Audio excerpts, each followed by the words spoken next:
नमस्कार दोस्तों, सुभाष की बात में आपका स्वागत है। दरअसल हम सूचना समर के युग में जी रहे हैं। एक आदमी को कितनी सूचनाएं चाहिए और वो सूचनाएं कितनी सही हैं, अफवाह हैं कि एक भ्रम फैलाया जा रहा है, ये बहुत सारी चीज़ें हमारे दिमाग में हैं। और हम देखते हैं कि अभी सोशल मीडिया में जिस तरह से फेक न्यूज और भ्रामक तथ्य फैलाकर जिस तरह से घटनाएं हो रही हैं, अभी हाल ही में हमने देखा कि मई से जो मणिपुर है वो एक फेक न्यूज की वजह से जो उसमें जिस तरह की घटनाएं हुई और लोगों की भावनाएं भड़की और जो खतरनाक हालात पैदा हुए उसमें, और कुछ महिलाओं को उसके पीछे नेकेड करके दरिंदगी का शिकार होना पड़ा। तो दरअसल उसके पीछे एक बड़ा हाथ फेक न्यूज का था कि कुछ लोगों ने फेक न्यूज क्रिएट की और उसके प्रतिक्रिया स्वरूप कई स्थानों पर जो है वो इस तरह की घटना हुई। हम लगातार देखते हैं कि सोशल मीडिया पर कई ऐसी पोस्ट आती है जो कि लोगों को भड़काती है, उसमें दो पक्ष के बीच खूनी लड़ाई हो जाती है। सोशल मीडिया के माध्यम से हम एक दूसरे से कनेक्ट होते हैं। देश और दुनिया में जो व्यवस्था के खिलाफ कई बार आंदोलन में ये मदद करता है। हमने देखा कि बहुत बार जब हमारे पास कोई विकल्प नहीं होता तो सोशल मीडिया हमारे लिए एक औजार की तरह, हथियार की तरह आता है, जहां हम अपनी बात रखते हैं और अपनी बात रखकर लोगों तक पहुंचते हैं। पर जब ये हमारे लिए एक माध्यम है तो कहीं ना कहीं ये हमारे लिए एक इस तरह की मुसीबत भी बनता जा रहा है जहां पर कि लोग इसके बहकावे में आते हैं। और ख़ास करके जब चुनाव नज़दीक आ रहे हों या कहीं कुछ तीज त्यौहार हों तो लोग धार्मिक भावनाएं भड़काने के लिए, किसी व्यक्ति की छवि धूमिल करने के लिए, कभी किसी स्त्री के बारे में बहुत सारी चीज़ें हम देखते हैं कि रोज़ हमको देखने मिलती है। तो ये दरअसल अभी ये बात हम क्यों कर रहे हैं, क्योंकि छत्तीसगढ़ में दिसंबर में चुनाव होना है और छत्तीसगढ़ की पुलिस ने एक सर्कुलर जारी किया है और कहा है अपने तमाम जो मैदानी लोगों से कि आप सोशल मीडिया पर नज़र रखो। और ये नज़र क्यों रखो, क्योंकि ऐसा इनपुट मिला है कि कहीं ना कहीं सोशल मीडिया के जरिए कुछ किसी तरह की घटना ना घट जाए। हमने देखा कि मॉब लिंचिंग की घटना हो, चाहे कहीं किसी अन्य जगह की घटना हो, वहाँ पर सोशल मीडिया पर लोग कहीं से वीडियो उठाते हैं और कई बार तो ये भी पता चलता है कि वो वीडियो पुराने थे, वो वहाँ के वीडियो भी नहीं थे, पर लगातार सोशल मीडिया के जरिए इस तरह की चीज़ें हो रही हैं। तो हम आज जो सुभाष की बात मैं आपसे कर रहा हूँ, तो मेरे एक सहयोगी भी मेरे साथ हैं, विनेश दीक्षित, जो हमारे एशियन न्यूज में सोशल और डिजिटल मीडिया के इंचार्ज हैं। तो मैंने भी सोचा कि क्यों ना मैं इनको अपनी बातचीत में शामिल करूं। तो विनेश, जो बातचीत मैं कह रहा हूं कि किस तरह से अफवाहें फैल रही हैं, अभी हमने मणिपुर में देखा कि हाल में एक फेक न्यूज वीडियो के जरिए जो कुछ आया उसके रेपरकेशन के रूप में जो घटना हुई बहुत निंदनीय है, शर्मनाक है, पर घटना तो घटी। तो इस तरह की जो चीज़ें होती हैं वो किस तरह से हम इस पर लोगों को सचेत कर सकते हैं या लोगों को बता सकते हैं कि भाई आप इससे थोड़े सतर्क रहो। कुछ अनुभव या कुछ बात आपकी हो तो ये भी हम चाहेंगे कि सुभाष की बात में हम लोगों से शेयर करें। सुभाष जी, मैं अपने चैनल के माध्यम से अपने दर्शकों को ये बताना चाहता हूँ कि फेक न्यूज़ का जो ट्रेंड है, और अभी आपने जो बात की है मणिपुर वाले की, तो मणिपुर में जो फेक न्यूज़ फैली वो थी कि एक समुदाय विशेष के लोगों ने एक महिला के साथ रेप कर दिया है। खबर सच थी नहीं थी, लेकिन वो जिस हिसाब से सोशल मीडिया के जरिए फैली, लोगों तक पहुंची और लोग उसके बाद जो एग्रेसिव हुए, उस एग्रेसिव के नतीजे में चीज़ें निकल के आई कि वहाँ 2 महिलाओं के साथ दरिंदगी हुई और पूरा देश शर्मसार हुआ। इससे बचने के लिए तो मैं यही कहूँगा कि लोग कोई भी मैसेज पढ़ के फॉरवर्ड करने से बचें और थोड़ा सा वेट एंड वॉच की स्थिति में रखें। सर, तो दोस्तों, जैसे विनेश बोल रहे थे कि हमको इससे बचना चाहिए, कोई भी जो हम मैसेज फॉरवर्ड करते हैं तो हमको उसके पहले ये देखना चाहिए कि वो मैसेज कहाँ से आया है, उसका सोर्स क्या है। हमारे पास उसी मोबाइल में गूगल भी है, हम उसको सर्च कर सकते हैं कि ये जो जानकारी बता रहे हैं ये कितनी सही है। जो प्लेटफॉर्म है जिसमें अभी हम जैसे देखते हैं कि बहुत सारे अपराध जो हैं, चाहे वो ठगी हो, दोस्ती करके गलत तरीके से फ़ायदा उठाना हो, या खुफिया जानकारी जो लोगों तक बहुत सारी शेयर भी हो रही है, जो जानकारी अभी हम देख रहे हैं कि हमारे देश में एक अभी बड़ा डिबेट चल रहा है कि एक सीमा हैदर आई हुई हैं, अब वो कैसे आई उसको लेकर पूरा एक बहस जारी है। कई बार लग रहा है कि वो कोई जानकारी हमारे यहाँ से निकाल रही थी। हम बहुत सारे गेम में एक दूसरे के साथ ऑनलाइन जुड़ते हैं, ये पबजी के माध्यम से जुड़ी, कोई लोग अलग माध्यम से जुड़ते हैं। तो अभी इंटरनेट ने या कहें कि इस पूरे सोशल मीडिया प्लेटफॉर्म ने वो जो देश की दीवारें थी उनको तोड़ दिया है। अब एक हम ग्लोबल नागरिक की तरह बिहेव कर रहे हैं।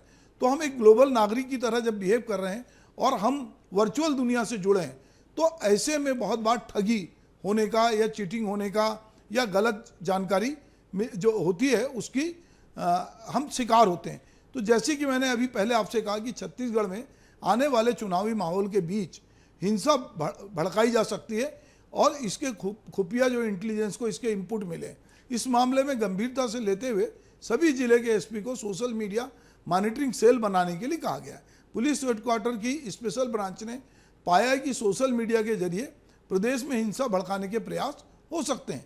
इस वजह से सोशल मीडिया की हर पोस्ट पे नज़र रखने के लिए सेल बनाई जा रही है। अपने दर्शकों को कहना चाहूँगा जी सर, देखिए सबसे ज़्यादा लोगों के पास फ़ोन है और मोस्ट प्रोबेबली जो यूज़र हैं वो व्हाट्सअप जरूर करते हैं। जी व्हाट्सअप संदेशों को या सूचनाओं को शेयर करने का बहुत ही इतना कॉमन वे हो गया है कि लोगों के पास कुछ हो ना हो डेटा अफरात में है और व्हाट्सअप के मैसेज शेयर हो रहे हैं। तो मैसेज जब भी शेयर करें एक बार उसे गूगल पे ले जाकर उससे जुड़ी हुई खबरों को ज़रूर देख लें। आपको 50% से ज़्यादा मैसेज के बारे में एथेंटिक जानकारी मिल जाएगी। तो आप इसकी संभावना अभी ज़्यादा इसलिए भी क्योंकि जैसे आपने बताया कि अभी चुनाव आने वाले हैं। चुनाव में कई सारे लोग, कई सारे ग्रुप एक फिक्स बेसिस एजेंडा के तहत इस तरह की चीज़ें तैयार करते हैं और वो फैलाते हैं ताकि किसी की छवि, किसी के बारे में र्यूमर्स क्रिएट हो और उसकी छवि को बिगाड़ा जाए। तो दोस्तों पहले हम देखते हैं कि वो जो योगी जी के ऑफिस से जो मैटर हुआ था और जिस पर, तो उसके कुछ क्लिपिंग्स देख लेते हैं कि वो दरअसल मामला क्या था। बिल्कुल। अब मामला ये है कि जो फेसबुक है और व्हाट्सएप है, कई उसमें सोशल मीडिया ग्रुप बने हुए हैं और वो किसी ना किसी विचारधारा से अक्सर हम देखते हैं कि ग्रुप प्रेरित होते हैं, किसी खास मकसद से भी बनाए जाते हैं। यहाँ बिना किसी रोक टोक के धड़ल्ले से फेक न्यूज बनाना और साझा करने का कार्यक्रम होता है। इसके लिए पूरा वार रूम भी तैयार होता है। तो ये कहना कि सामाजिक सौहार्द के सामने सोशल मीडिया एक चुनौती बनकर खड़ा हो गया है। ऐसे समय में जब देश के कई हिस्सों में धार्मिक सद्भावना बिगड़ने की खबरें आ रही हैं, तब सोशल मीडिया एक सकारात्मक और रचनात्मक भूमिका कैसे निभा सकता है। लेकिन क्या ऐसा हो पा रहा है? इसमें कोई शक नहीं है कि मौजूदा दौर में सोशल मीडिया एक चिंता का विषय बन गया है। समझदारी पैदा करेंगे तो समझदारी दिखेगी और विभाजनकारी तत्व डालेंगे तो वैसा ही दिखेगा। सही मायने में अच्छे और बुरे दोनों का ही आईना सोशल मीडिया है। अब सवाल ये है कि इसका इस्तेमाल कौन लोग कर रहे हैं। टेक्निकली मामले में मैं एक बात कहूँगा कि जैसे व्यक्ति के लिए तो अपने लिए अलर्ट रहने की ज़रूरत है कि वो कौन सा कंटेंट शेयर करे और कौन सा ना करे जी। लेकिन जो सोशल मीडिया कंपनी है, खासकर व्हाट्सएप है या मेटा है या जो भी ट्विटर है, इन्होंने भी अपने स्तर पे कई कदम उठाए हैं जिससे फेक न्यूज़ को रोका जा सके। हाल ही में व्हाट्सएप भी इस तरह के फीचर लेके आया कि यदि फेक न्यूज़ है तो उससे उसको फिल्टर किया जा सकता है। फेसबुक पे पहले से ही सबके लिए तैयारी है। जुकरबर्ग ने फेसबुक पे पहले इसके लिए तैयारी है और उन्होंने कई तरह के फिल्टर टूल लगाए हुए हैं ताकि फेक न्यूज़ या भड़काऊ न्यूज़ों को रोका जा सके। तो ये तमाम टूल्स के बावजूद दोस्तों हम जानते हैं कि अभी भी ये जो है अभिव्यक्ति की आज़ादी की आड़ में आम जनता के बीच में गलत जानकारी और नफरत फैलाने वाले मुद्दे फल फूल रहे हैं। दरअसल ग्रे लिटरेचर उसे कहा जाता है जो किसी संगठन द्वारा आमतौर पर उसकी परंपरा या विचारधारा से इतर जारी किया जाता है। अध्ययन के मुताबिक सोशल मीडिया और इंटरनेट के उभार ने तेजी से सामाजिक हिंसा को बढ़ावा दिया है। लिखित रूप से धार्मिक और सामाजिक विभाजनकारी कंटेंट का विभिन्न सोशल मीडिया चैनलों के माध्यम से प्रचार प्रसार किया जाता है, जो हम आए दिन किसी न किसी पोस्ट में देखते हैं कि पर्टिकुलर धर्म विशेष को लेकर, जात विशेष को लेकर बहुत सारी पोस्ट होती है। अभी हमने हमारे प्रदेश में देखा कि हमारे प्रदेश के मुखिया को लेकर, उनके निजी जीवन को लेकर भी बहुत सारी पोस्ट डाली गई और लोग कहते हैं कि ये इस तरह की पोस्ट है। तो हम देख रहे हैं कि कुछ देशों ने सोशल मीडिया का गलत इस्तेमाल करने वालों के खिलाफ कड़े कानून बनाए हैं और उनके खिलाफ वो लगातार कार्रवाई कर रहे हैं। पर हमारे देश में अभी वो स्थिति नहीं आई है कि जो लोग सोशल मीडिया पर उटपटांग पोस्ट डाल रहे हैं उन पे बहुत कार्रवाई तो हो रही है, पर जिस तेजी से होनी चाहिए, इसीलिए अभी चुनाव जब नज़दीक आया है तो ये सरकार को सचेत होना पड़ रहा है कि कहीं ऐसा ना हो कि छत्तीसगढ़ में चुनाव के दौरान किसी प्रकार की हिंसा फैले। तो ये जो सोशल मीडिया प्लेटफॉर्म है, वो प्लेटफॉर्म जो है वो जहां हमारे सामाजिक बदलाव में एक अहम भूमिका निभा सकता है या निभा रहा है, और बहुत सारी चीज़ें जो हमको सीधे दे रहा है, उसकी जगह अभी हम देख रहे हैं कि बहुत सारे ग्रुप इसमें काम कर रहे हैं। अब अगर इसके खिलाफ जिन देशों ने कानून बनाए हैं, जैसे फ्रांस ने फ्रेंच ब्रॉडकास्टिंग अथॉरिटी को नेटवर्क को भी जो है ऑफ एयर करने का अधिकार दिया है। मलेशिया में झूठी खबरें फैलाने पे बड़ी आर्थिक सजा या 6 साल तक की जेल की सजा का प्रावधान है। रूस में सोशल मीडिया पे झूठी खबरें फैलाने वाले किसी प्रकाशन को 16 लाख रुपए तक का जुर्माना देना पड़ता है। जर्मनी में आम लोगों को 50 लाख यूरो और कंपनी को 5 करोड़ यूरो की जुर्माना देने का प्रावधान किया गया है। इसी तरह ऑस्ट्रेलिया में कंपनी पर टर्नओवर का 10% तक जुर्माना और उसके एग्जीक्यूटिव को 3 साल तक की सजा का प्रावधान किया गया है। हमारे देश में भी सोशल मीडिया को जिस तरह से दायरा बढ़ा है, उससे हमारे देश में हम कह सकते हैं कि सांस्कृतिक भिन्नता चाहे कितनी हो, चाहे पूजा पद्धति अलग अलग हो, भाषा अलग अलग हो, पर लोग एक दूसरे के खिलाफ जो है कई बार गलतफहमी पैदा करना चाहते हैं, हिंसा फैलाना चाहते हैं। इसको नज़र में रखकर हमारे देश में भी कड़े कानून बनाने की जरूरत है। हाल ही में OTT प्लेटफॉर्म पर अफवाह नामक एक फिल्म आई, जो आज अफवाह का जो भ्रम जाल बुना जा रहा है वो कितना घातक हो सकता है। राजस्थान की पृष्ठभूमि पर बनी इस फिल्म में एक बहुत ही खूबसूरत तरीके से बताया गया है कि एक व्यक्ति विदेश से इसलिए अपने देश आता है कि उसको अपने देश से प्यार है, वो विदेश में 2म दर्जे का नागरिक है। पर जो हमारे देश में आता है और जब वो सड़क से गुजर रहा होता है, तब एक महिला का कुछ लोग पीछा करते हैं, और उस महिला चूंकि एक बड़े आदमी की प्रेमिका है और वो महिला अपने मर्जी से उससे विवाह नहीं करना चाहती, पिता थोप रहा है, वो भाग रही। एक आदमी भला मानुस देखता है कि कुछ लोग उस औरत के साथ मारपीट करने की कोशिश कर रहे हैं, रोक रहे हैं, वो बीच में पड़ जाता है और बीच में पड़कर वो आदमी अपनी गाड़ी में बिठा लेता है। अब यहाँ पे महिला राजपूत है, वो बिठाने वाला आदमी जो है वो मुस्लिम है। अब पूरी जो खबरें हैं वो लव जिहाद, और उसके बाद उसमें वार रूम बन जाता है, और किस तरह से फिर एक बस में ट्रक में बैठे हैं वो लोग, तो ट्रक में किस तरह से गाय जा रही, जो पूरा हमारे देश में इस समय घटित हो रहा है, जो बहुत सारी चीज़ों को हम देखते हैं, उस सब को उस फिल्म में समेटने की कोशिश की गई अफवाह में। तो एक अफवाह किस तरह से सच का रूप लेती है, और अगर वो अफवाह ठीक है कि वो दूध भगवान को दूध पिलाने तक की है, तो उससे किसी को हानि नहीं होगी कि मूर्ति दूध पी रही। पर वो अफवाह यदि ये बताए कि बहुत सारे लोग हमला करने आ रहे हैं, या कुछ लोग जानबूझ के किसी एक समाज की लड़की को धर्म परिवर्तन करने ले जा रहे हैं, या लव जिहादी हैं, तो बहुत सारे जो है ऐतिहासिक पात्रों के नाम पर गलत तथ्य जो है दिए गए हैं, जबकि इतिहास किसी ने पढ़ा नहीं है। फिल्म बनने जा रही है, अभी फिल्म रिलीज नहीं हुई है, उसको देखा नहीं लोगों ने, पर उसके बारे में लोग तरह तरह की बात करते हैं। अभी हम देख रहे हैं महाराष्ट्र में टीपू सुल्तान को लेकर, खिलजी को लेकर लगातार जो है बहस चल रही है और बात हो रही है। अब टीपू सुल्तान क्या थे, अगर उनका इतिहास बोध किसी को हो, पर वो इतिहास बोध नहीं जानते लोग, कोई जैसा बताता है वो उसके पीछे लोग दौड़ रहे हैं। तो ये समझने की जरूरत है कि हमारे यहाँ कहा जाता है कौवे ने कान ले गया, तो कान ले गया। अब कौवा कान नहीं ले जाता, अब वो सोशल मीडिया पे, ट्विटर पे चला जाता है, वो फेसबुक पे चला जाता है, वो इंस्टा पे चला जाता है, और फिर उसके आधार पर, उसकी पोस्ट के आधार पर एक दूसरे से अलग अलग तरह के वार चालू होते हैं, और वो फिर एक सामूहिक लड़ाई में तब्दील हो जाता है, जिसका सबसे ज्वलंत उदाहरण अभी मणिपुर है, जो हमने देखा कि मणिपुर किस तरह से एक फेक न्यूज की वजह से जो है वो हिंसा का शिकार हो रहा। मासूम स्त्रियां जो है उनको एक जलालत झेलनी पड़ी, उनको शर्मिंदगी झेलनी पड़ी, पर इसके पीछे जो मामला था वो फेक न्यूज का था।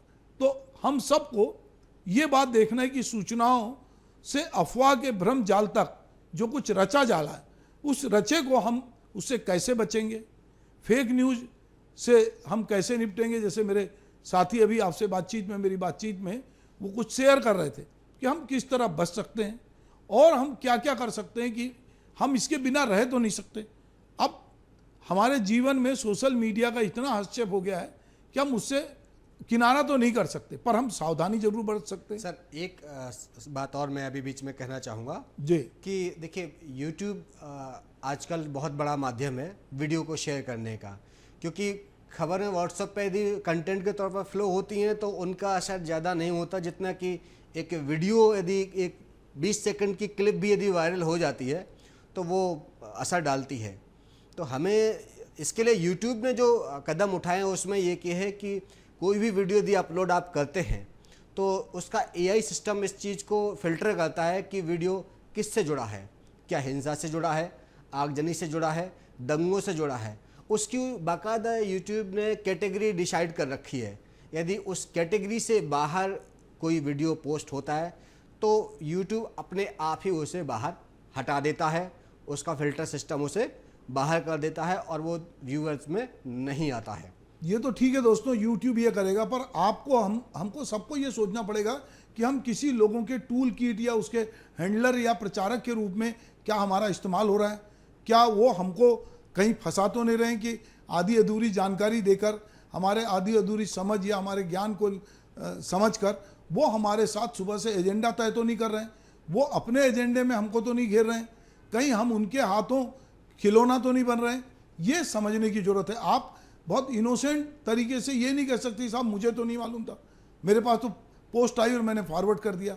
आप कोई चीज़ जब कर रहे हैं तो आप ये समझ लिए कि ये चिनगारी है, जो चिनगारी अभी हम देख रहे हैं कि मणिपुर में एक 16 बन गई है। तो आप बहुत मासूम नहीं हैं।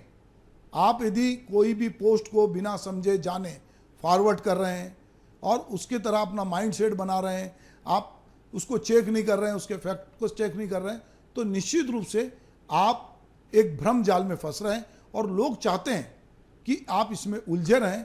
तो हम सुभाष की बात के जरिए आपसे यही कहना चाहते हैं कि ये जो सूचना समर का समय है, इसमें कितनी सूचना आपको चाहिए, कौन सी काम की सूचना चाहिए, जो सूचना आप नहीं जानते, जिसके बारे में आपको नहीं मालूम है, आप कृपया उसको साझा ना करें। और यदि आपको कोई चीज़ अच्छी लग रही है तो उसको अपने स्तर पे चेक करें, उसके फैक्ट चेक करें। आप नहीं जानते तो किसी जानकार से समझें।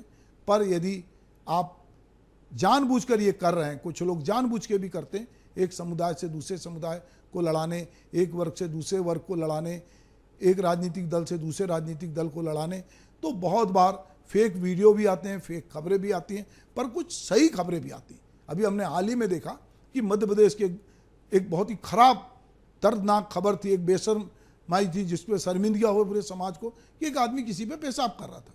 तो ऐसे वीडियो भी कभी कभी आते हैं जो कि समाज में जो कुछ घटित हो रहा है उसको भी कई बार लोग बोल नहीं पाते, क्योंकि बहुत लोग दबे कुचले होते हैं, उनकी आवाज़ नहीं होती। तो सोशल मीडिया कई बार उनकी आवाज़ बनता है, पर सोशल मीडिया एक सामाजिक आवाज़ बने, दबे कुचलों की आवाज़ बने, उनके हक की लड़ाई की आवाज़ बने, यहाँ तक तो समझ में आता है। पर एक दूसरे से लड़ाने की आवाज़ ना बने, एक दूसरे को उलझाने की आवाज़ ना बने, वो फेक न्यूज़ का जरिया ना बने, ये सब हमको देखने समझने की जरूरत है। मेरे दिमाग में और जाते जाते आ रहा है सर कि यदि आप कोई मैसेज फॉरवर्ड करते भी हैं तो बेहतर है कि उसमें, जैसे आप ट्विटर पे कोई चीज़ शेयर कर रहे हैं तो उसमें अपने प्रशासनिक अधिकारी जिनके जो नियर हैं, खासकर जिला प्रशासन से जुड़े हुए, पुलिस प्रशासन से जुड़े हुए, उनको ज़रूर टैग करें। इससे ये होगा कि वो आपके चीज़ें द्वारा शेयर की चीज़ों पर जल्दी कार्रवाई करेंगे और वो आपको चेता भी देंगे कि ये फेक न्यूज़ है, आप इससे बचिए। यदि आप तब नहीं बचेंगे तब आपके खिलाफ कार्रवाई होगी। तो पब्लिकली कोई चीज़ शेयर करने से पहले एक बार प्रशासनिक अधिकारियों को जरूर टैग करते हुए करें, ताकि यदि वो फेक है, र्यूमर्स है, तो उस पर तत्काल प्रभाव से रोक लगाई जाए। तो दोस्तों, दरअसल ये जो कुछ इस समय सोशल मीडिया पे हो रहा है, अभी चाइल्ड पोर्नोग्राफी को लेकर भी बहुत सारी खबरें हम छत्तीसगढ़ में भी देख रहे हैं, बाहर भी देख रहे हैं, और बहुत सारे ऐसे वीडियो पोस्ट हो रहे हैं या फॉरवर्ड हो रहे हैं जो जिसका कोई आपसे लेना देना नहीं है, आप उसके बारे में पूरी जानकारी नहीं रखते हैं। तो यही बार बार हम कहना चाहते हैं कि आप सूचनाओं से जो अफवाह तक का जो भ्रम जाल है उसमें ना उलझें और अपने विवेक और बुद्धि से, जो कि हम सबके पास है, उसको समझें कि ये क्या बात सही है, नहीं है, हम ये क्यों फॉरवर्ड करें। कई बार अलग अलग तरह के उपचार, इतने तमाम अस्पताल होने के बावजूद लोग नीम हकीम खतरे जान के जो मैटर आता है उसको भी फॉरवर्ड कर देते हैं। तो घर में रेसिपी बनाने तक, खाने पीने की, वहाँ तक तो समझ में आता है। हंसी मजाक के जोक आपस में शेयर करना तो समझ में आता है, पर इतिहास संबंधी चीज़ें, धर्म संबंधी चीज़ें, जातीय अस्मिता से जुड़ी चीज़ें, किसी देश से जुड़ी चीज़ें, ये या कोई सुरक्षा से जुड़ी चीज़ें, तो ये सारी चीज़ें जो कि एक समाज को जोड़ती हैं या समाज को विखंडित कर सकती हैं, उन चीज़ों को अपने सोशल मीडिया हैंडल से कम फॉरवर्ड ना करें, और जो कर रहे हैं उनको बेनकाब भी करें। नमस्कार।